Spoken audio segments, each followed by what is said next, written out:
Olá, sejam bem-vindos a mais uma aula do curso de Introdução ao Grego Bíblico e hoje nós vamos para a aula de número 2, que o tema será acentuação e pontuação. É importante que você saiba que para fazer uma leitura fluida, uma leitura mais correta, nós devemos dar a devida atenção aos acentos e às pontuações que se encontram no texto, embora também é importante que você saiba que esses acentos e pontuações, obviamente, não faziam parte do texto original escrito pelos autores do texto bíblico, como João, Marcos, Lucas e tantos outros.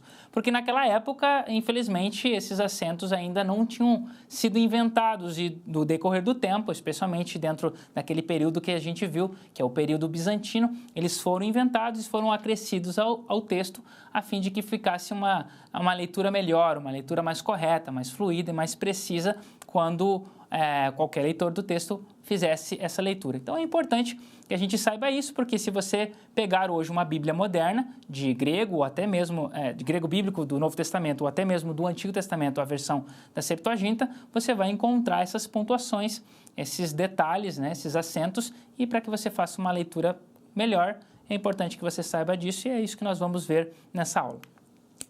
Então, primeiramente, eu quero que você saiba que existem pronúncias diferentes para nós fazermos a leitura do texto. São 3 pronúncias, a pronúncia roiliana, a pronúncia erasmiana e a pronúncia reconstruída. São pronúncias diferentes porque diferentes teólogos ou estudiosos da língua grega, no decorrer do tempo, eles propuseram uma leitura melhor, uma pronúncia melhor ou mais adequada, de acordo com os critérios que eles estabeleceram para fazer a leitura do grego bíblico. O primeiro deles foi Johannes Reuchlin. Ele disse que a melhor pronúncia era a pronúncia do grego moderno da época dele, que era o período do Renascimento.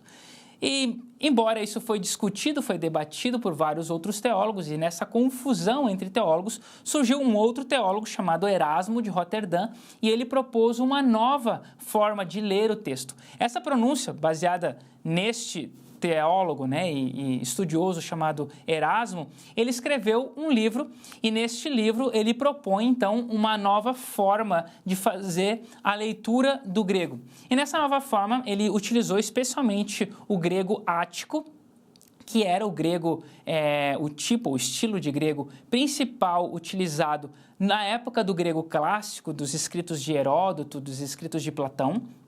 Ele usa essa pronúncia para contestar a pronúncia roiliana e então propor uma leitura melhorada, uma leitura diferente. E essa é a pronúncia que nós vamos utilizar para fazer a leitura aqui dos textos em grego, porque essa é uma, embora importante, essa é uma pronúncia que não é precisa, ela está mais próxima do grego clássico do que do grego koiné, mas ela é uma pronúncia mais fácil de fazer. É uma pronúncia mais simples e, para fins aqui acadêmicos, de estudo, ela é muito mais didática e, portanto, essa é a pronúncia que nós vamos utilizar, enquanto que a outra reconstruída também é uma pronúncia mais complexa, baseada em comparações linguísticas de textos e documentos que a gente demoraria muito tempo para entender, para memorizar, portanto, nós vamos ficar com a mais fácil e a mais utilizada dentro do mundo aí acadêmico em geral. Então, alguns detalhes importantes, então, antes de a gente entrar na questão das pontuações e dos acentos. É importante a gente observar que existem algumas letras do alfabeto que são semelhantes às letras do nosso alfabeto. O alfabeto grego semelhante às letras do alfabeto bíblico. Por exemplo, o alfa, o beta, o delta, o epsilon, o zeta, o iota, o kappa, o ômicron, o sigma final, o tau e o y são bem parecidos com as letras equivalentes no português, como A, B, D, E, Z, I, K, O, S, T e o U. E de fato, são bem correspondentes, tanto em som quanto em formato. Porém, existem outras letras que geralmente são confundidas pelos leitores ou aprendizes iniciais do grego bíblico. E essas letras são o eta, que geralmente é confundido com a nossa letra N por causa do formato, mas elas têm sons diferentes. O K, que em alguns casos é confundido com o X, principalmente dependendo da fonte, do estilo de fonte que for utilizada no documento que você estiver tendo contato, né? Pode ser um dicionário ou uma Bíblia, né? Do Novo ou do Antigo Testamento, no grego do Antigo Testamento, e o formato da fonte vai ser diferente e o K, de fato, é muito parecido com o X. O Mi, que algumas vezes é confundido com o formatinho do U, o Ni, que é frequentemente confundido com o V e algumas vezes com a letra U também, por causa do estilo de fonte. O Pi, que pode ser confundido também com a nossa letra T. O Rho também é outra letra que é frequentemente confundida com a nossa letra P, mas veja que eles têm sons diferentes, embora o formato é muito parecido. O Fi, às vezes, é confundido com o Psi e vice-versa. O Psi pode ser confundido com o Fi, mas um é fechado, o outro é na forma de um tridente. O Ri, que tem um formato de um X, e às vezes, de fato, alguns leitores, aprendizes, né, estudantes iniciais, eles confundem com o X, e o ômega, que pode ser, aí, por causa do seu formato, também confundido com o W. Outra característica importante da língua grega, né, do alfabeto também, mas da língua em si, é o que é chamado de gama nasal. O que é o gama nasal? Gama nasal é quando o gama, ao lado de uma gutural, que podem ser qualquer uma dessas 4 letras, o gama, o kappa, o xi ou o ri, ele se transforma do som de G, né, o som de G duro, G, para um som de N.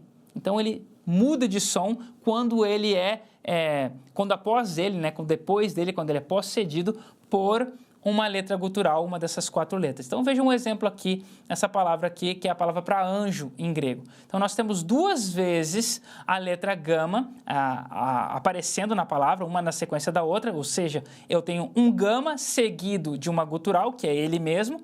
Então, eu vou ler o primeiro gama não com o som de G, original dele, mas sim com o som de N, que é aqui nesse caso, um efeito, um fenômeno chamado gama nasal. Então, a leitura correta, como aparece aqui escrito em português, é angelos, e não agelos, né? Duplamente o som de G, mas angelos. Ok? Então, embora, né, o gama pode aparecer ao lado do gama, ao lado do kappa, do xi e do ri, a forma mais comum do gama nasal aparecer no texto do grego do Novo Testamento é o gama ao lado do gama. Pode aparecer com outros, mas essa é a forma mais comum. Então, vamos ver alguns exemplos disso. Então, como eu mencionei na aula anterior, a gente sempre tem esse quadro aqui, ok? E nesse quadro, a gente vai ter sempre 10 palavras para aumentar o nosso vocabulário. E a primeira palavra é a palavra alá, que é uma conjunção que em grego significa mas ou exceto. Então, vamos fazer agora aqui o exercício que é conectar essas palavras com a forma que a gente leria, né, escrito aqui nos caracteres latinos, como que a gente lê essas palavras de uma forma melhor, né? Nós temos o gama sempre ao lado de uma gutural. Então, no primeiro caso, com qual dessas 3 ele se corresponde, essa expressão aqui em grego? Então, vamos ver. Começa com alfa, né? E esse gama ao lado do kappa, o primeiro gama, então, vai se tornar um gama nasal, perde o som de G e ele adquire um som de N, porque está do lado de uma gutural. Então, fica ankira, que ele corresponde, então, ao segundo caso, a segunda expressão na coluna lá da direita. Então, nós temos ankira, que corresponde a âncora, que é âncora, né? Parecido com o português, significa âncora. O próximo é um verbo, esse verbo, então, tinhano, que é o verbo encontrar em grego e corresponde à primeira forma na coluna da direita. Vamos conectar aqui. E o último, a forma mais fácil, o que sobrou, está conectado um com o outro, que é a palavra esfinge em grego, que significa, então, a forma de ler, esfinx. Okay? Esfinx. O gama, novamente, nasal, porque ele precede, então, uma gutural dupla aqui, que é o som de xi. Ok? Fica, então, esfinx. Vamos para uma outra característica da língua grega. E essa característica chama-se sigma telikó, ou telikós, que é a existência de uma segunda forma para o som do S quando ele aparecer no final das palavras. Eu já falei isso na aula anterior, mas para que fique bem claro, né? Então, nós temos esse I e M que representa o formato inicial ou medial, e esse é o formato inicial ou medial, como aqui nessa palavra apóstolos. A palavra para apóstolo, né? Então, apóstolos. No meio, ou se tivesse até no início, esse é o formato que esse som assume, no meio ou no início de uma palavra, e este aqui, com uma abertura bem parecido com a nossa letra S, né? Ele é o formato final. Ele só vai aparecer quando esse som de S aparecer no final de uma palavra. Vamos ver aqui um exercício antes das nossas palavras novas. A palavra eis, que significa em, para. A palavra eclesia, que daí que vem a palavra igreja, né? Em português, eclesia, uma palavra feminina, esse E aqui representa que é feminina, a palavra igreja. E a palavra laos, que é masculina, esse O aqui, ômicron, representa que é o masculino, uma palavra laos significa povo, daí que vem a palavra laodiceia, ou a palavra leigo também vem dessa palavra grega aí. Então vamos fazer aqui umas marcações, vermelho quando for o sigma inicial ou medial, e azul a gente vai marcar de azul quando for o sigma final. Então vamos lá. Eclesia, vamos começar com eclesia, então nós temos lá um sigma medial ou inicial, né? O mesmo formato, tanto no início e no meio, ele assume aquele formato. Um outro, agora, a segunda aqui, laos, é um sigma final. Então, a gente vai marcar de azulzinho quando for final, ok? Na próxima linha aqui, nós temos, então, qual é o sigma inicial ou medial? Qual é o formato inicial? A gente vai marcar de vermelho. Está aqui ele, então a gente marca de vermelho. E o sigma final, então, está na próxima palavra, a gente vai marcar de azul. Na última linha, o sigma inicial ou medial é esse aqui, na palavra sozo, então a gente vai marcar de vermelho, enquanto que na palavra logos a gente tem um sigma final, então a gente vai marcar de azul. Okay? Então, só para a gente destacar quando que nós temos um sigma inicial, quando que nós temos um sigma final, mas ambos têm o mesmo som. Uma outra característica bastante importante, essa aqui é uma das mais importantes, né, que é agora um acento, ok? Um tipo de acento, uma grafia diferente, que é chamado de espírito. Espírito é um acento que pode ser bem parecido em português com uma aspa simples de abrir ou de fechar e que é colocada geralmente em palavras que começam com vogais. Okay? Pode ser as vogais o alfa, o epsilon, o eta, o iota, o ômicron, o y ou o ômega. Qualquer uma dessas vogais, quando elas começam uma palavra, elas sempre têm que ser acompanhadas de um espírito. Pode ser o espírito fraco ou pode ser o espírito forte. O espírito fraco, ele tem essa abertura dele, né? A forma da abertura dele, imagina como se fosse um tipo de um C, né? Uma vírgula, a ponta dele, a abertura dele está para o lado esquerdo, então ele tem um som mudo, ele não tem som de nada. Simplesmente serve apenas para marcar que aquela palavra começa com vogal. Mas se a ponta dele estiver, né, para o lado da direita, ou a abertura dele estiver para o lado da direita, a gente chama de espírito forte. E o espírito forte, ele vai ter o som do H, como no inglês a palavra house, ou, né, o nosso R fraco, né, palavras como rato, rainha. Então esse R mais fraco é um som de um sopro, né, ha. Esse é o som desse espírito. E ele não apenas aparece com vogais, mas nesse caso forte, ele sempre vai aparecer quando uma palavra começa com a letra Rho. Então, a letra Rho sempre vai ser acompanhada no início das palavras com o espírito forte. A gente tem a letra Rho e o espírito forte. Vamos ver isso aqui em alguns exemplos. Então, veja aqui, olha, Adelphos. Eu não leio Delphos, porque esse espírito aqui, ó, veja que é uma vírgulazinha, né? Uma aspa, né? De fechar. Então, ele é o fraco, não tem som de nada. Adelphos. O próximo, agora nós temos o Rho. O Rho sempre com o espírito agora apontando aí para o lado da direita, porque é o espírito forte. Não muda nada, ou altera nada, o som dele rema. Só que ele sempre aparece no início das palavras assim. Outra letra que sempre, qualquer palavra que ele iniciar, sempre vai iniciar com o espírito forte, é o Y, que parece a nossa letra U, né? Ou que tem o som de I aí às vezes, né? Então, essa letra, sempre que começa uma palavra, vai começar com o espírito forte. Então, nunca vai ter o som de U no início, mas sempre o som de RU. Isso é como nessa palavra aqui, ruios. Outra coisa importante é que o espírito, se por acaso a palavra começa com ditongo, o espírito sempre vai aparecer na segunda letra, na segunda vogal.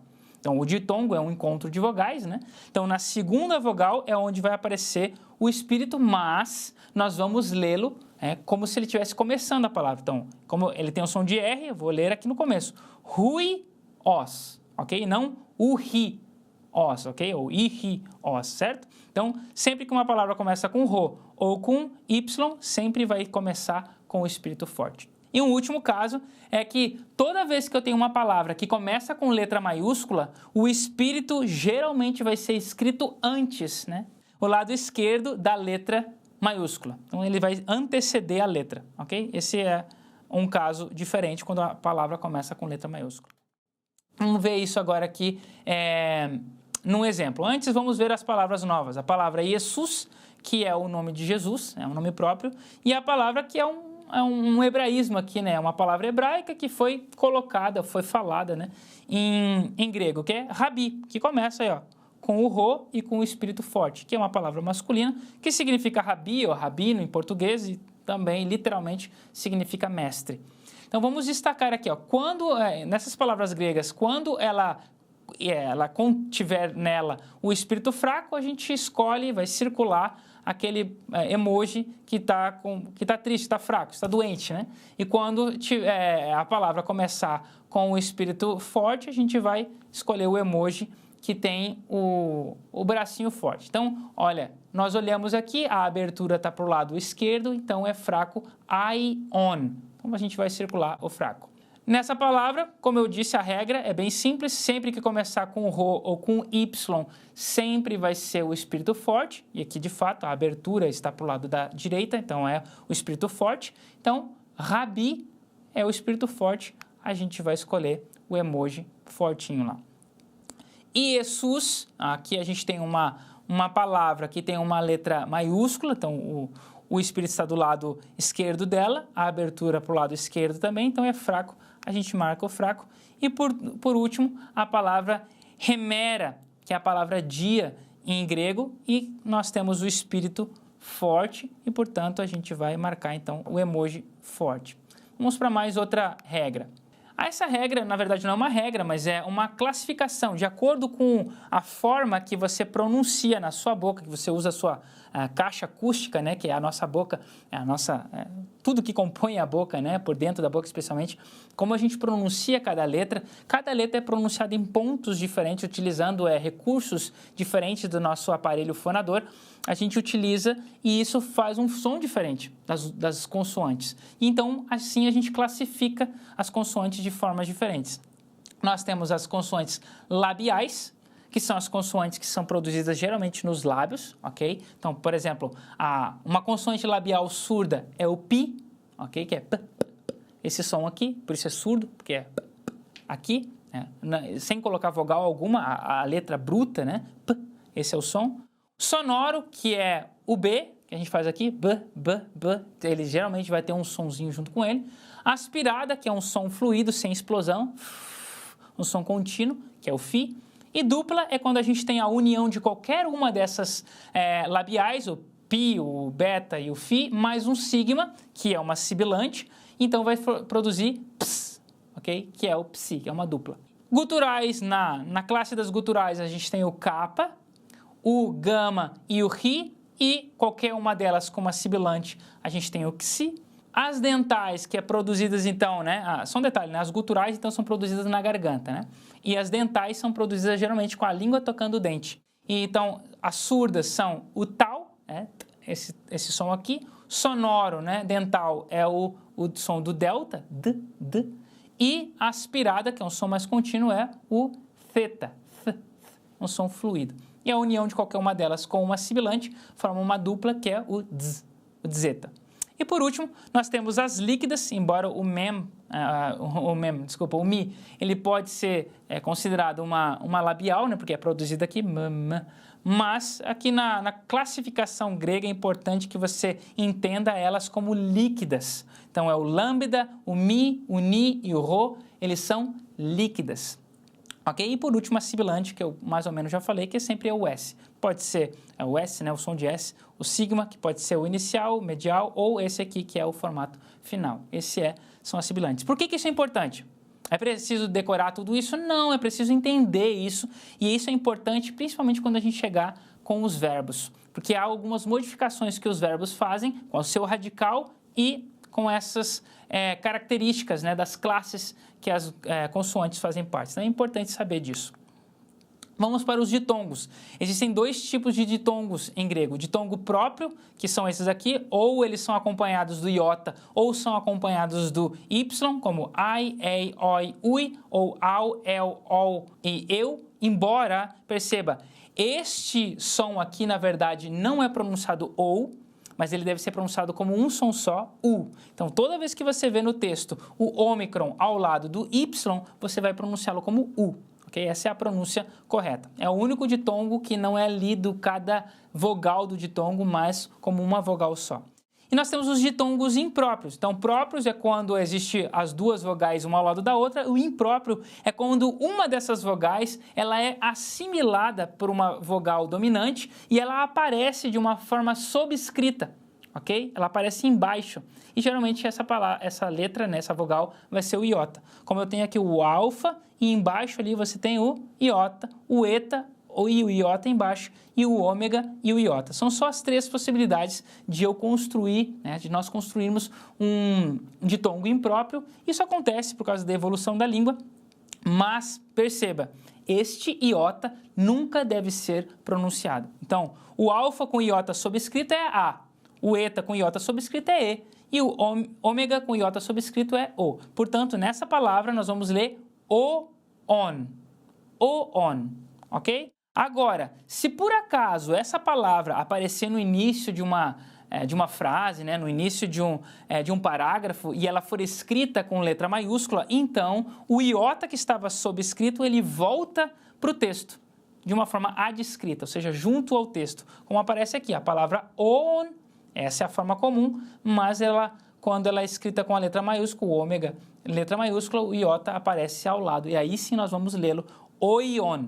Então, são duas formas diferentes de pronunciar a mesma palavra. Mas lembre que esse formato aqui, com os ditongos impróprios, geralmente vai aparecer no final das palavras, muito raramente. Talvez essa é a única palavra que aparece no texto grego, que é ovo, a palavra para ovo, que aparece no início. Todas as outras sempre vão aparecer esses ditongos no final do texto. Então, vamos fazer um exercício, conectar qual que é o próprio com o impróprio. Então, antes as palavras novas dei, que é uma expressão que significa necessário, e topos, que é masculino, que significa lugar, daí que vem a palavra topografia.